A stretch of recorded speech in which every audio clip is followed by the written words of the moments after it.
Heading into a week where the Golden Gophers play Iowa on Wednesday and Northwestern on Friday, we caught up with Minnesota head coach Mike Hebert for Gophersports.com.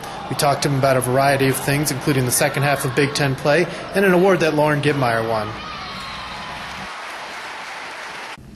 Just talk about how productive last weekend was. I mean, you obviously had a tough five-set loss to Illinois, but the team played pretty well, and then to come back and beat Wisconsin in a tough match at Williams Arena.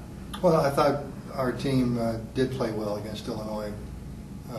Had we won the first set, it's possible we could have won that match in 3 and not had to go to games 4 and 5 or sets 4 and 5 because once again we just began our fade in the 4th set, and we just didn't have enough in the 5th set to overcome the hole we started to dig.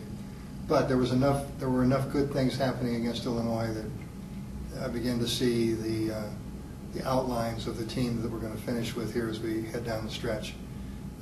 Against Wisconsin, a team that I think is much better than that record that they scored in the Big Ten. We knew they would come in here being the border battle. We knew they would come in here and give us a great match, and they did. I was real happy that our players responded or pushed back in the 4th set to come back and win that.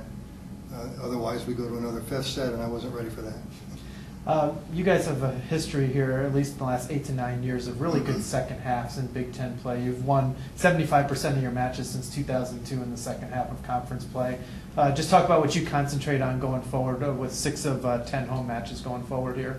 I don't think we concentrate on any one thing, but one of the things that I like to make sure happens is that the coaching staff remains consistent and doesn't get freaked out if things don't go perfectly over a period of time.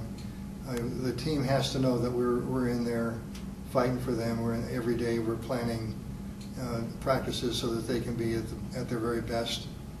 In other words, we try to remain consistent with the attitude we had back in August, and that's one of the. I think it's one of the reasons that our team stays kind of calm in the second half, where other teams and programs may be frenzied and hoping that they can play well at the end, but not really knowing whether they will or not. I mean, we all have that uncertainty, but it's very important to stay measured in your approach to things as a coaching staff, and that's what we try to do. One real bright spot that came out of that Sunday match was the play of Catherine Harms. It seemed like she really came in and kind of ignited the team. Obviously, she has the potential to do that long-term down the stretch in the second half. Is she a player, one of those players that maybe you look to kind of steady the team down the stretch and kind of change the elements of what's been going on?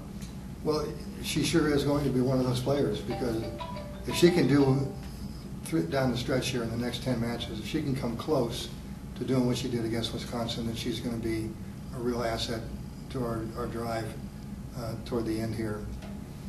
I thought she wasn't just an okay entry onto the court on Sunday against Wisconsin. It was a critical performance by her. In fact, without that performance by her, I'm not sure if we win the match. That's how good she was. So her challenge now is going to be to bring that every time. But yeah, she was something special on Sunday. Last night, Lauren Gibmeyer received the Patty Berg Golden Gopher Fund Scholarship honor, along with Blake Hoffhaber on the men's side of things. Just talk about what a great representative to this program that Lauren's been, all the stuff she does community service-wise, what a great student she's been, and obviously on the court for you guys, culminating in that first-team All-American selection last year. Yeah, what you just said. Lauren is the quintessential student-athlete that receives awards of this kind. I mean, she does everything. She's our most competitive player on the court, one of our most talented. She, as you said, she spends a great number of hours in the community doing community service work. She's a captain of the team, All-American. I'm sure there are things I'm leaving out, but with that kind of athlete, you just tend to have a lot of pride in, and when they receive awards such as this, you stand up as a coach and you applaud. Finally, obviously you have Iowa coming in tomorrow and Northwestern on Friday. Just talk about some of the adjustments you make from the first time you guys played them, and just some of the things you need to do to be successful. Well, against Iowa, I didn't think we handled their offensive style very well. They're a difficult team to play. A lot of tipping, throwing balls deep to the corners. You just have to remain absolutely alert away from the ball, because someone's going to be coming your way when you least expect it. And we're going to be harping on that today in practice and certainly during the match on Wednesday night. So it'll be our ability to, in my opinion, to adjust to the Iowa style of attack that's going to be the key issue. Northwestern, that was the team that we played the 6-2 against because we didn't have Gebmeyer back yet, and we thought, well, the best way to attack Northwestern would be to play in the 6-2. We tried it. We kept after it the whole match, and they, in a very competitive match, I thought they beat us in 4.